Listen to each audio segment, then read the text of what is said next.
आम्ही सगळ्या एक एजच्याच आहोत. 47च्या आहेत आम्ही सगळ्या जणी. तो आता आम्ही ट्रेनने गेल्यामुळे वर खाली जायचंय, आपल्या बॅग उचलायच्या आहेत, आपल्यालाच करायचंय ते सगळं. पण अजिबात थकवा नाही किंवा मला आता दुखतंय, मला नकोय, आता मला बसायचं आहे, असं काही एक झालं नाही.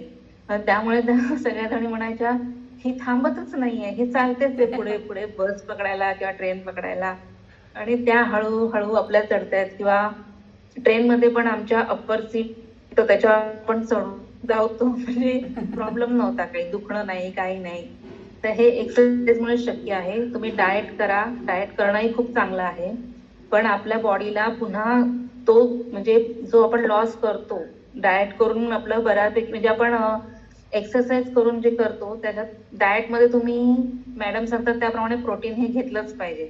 मी तर असं म्हणेन प्रोटीन पाहिजे. नुसतं जेवण मी कमी करते किंवा मी जे नेहमी खाते त्याच्यातली एक चपाती कमी करते असं नाही. त्याच्याबरोबर तुम्ही मॅडम जर सांगताय की सोयाबीन, मूग, पनीर ह्या सगळ्या वस्तू घ्या.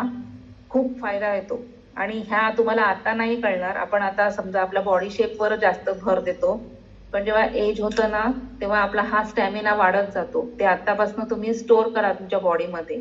ते तुम्हाला नंतर कामात येईल आणि ते मोस्टली 40 नंतर कामात येतं. हे मला आता कळलं.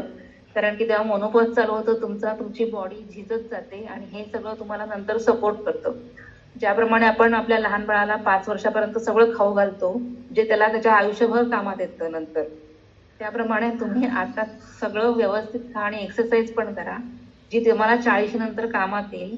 तुम्ही वयस्कर दिसणार नाहीत जर तुम्ही आता जे खातात तेच पुढे चालू ठेवलं तर. प्रोटीन मधलं फक्त वय चांगली एक वाढतं पण चेहऱ्यावर वय दिसत नाही. आणि हम्म. आपली बॉडी पण तेवढी दाखवते की मी किती स्ट्रॉंग आहे. आणि अरे आपल्याला खूप बरं वाटतं त्या गोष्टीने. आपण जेव्हा चालतो आणि काय असतं, आपण आता खूप बिझी असतो मुलांमध्ये. नंतर आपलं जेव्हा फिरायचं वय असतं ना तेव्हा शरीर साथ देत नाही.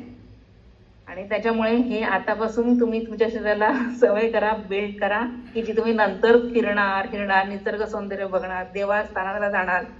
खूप छान वाटतं. कारण मुलं मोठी झाल्यानंतर आपण आपल्या शरीराला जपणं फार महत्वाचं आहे. आणि हे याच्याने होतं. बारीक होणं खूप गरजेचं आहे. पण त्या बारीकमध्ये तुमचे मसल स्ट्रॉंग असणं ते जास्त महत्वाचं आहे.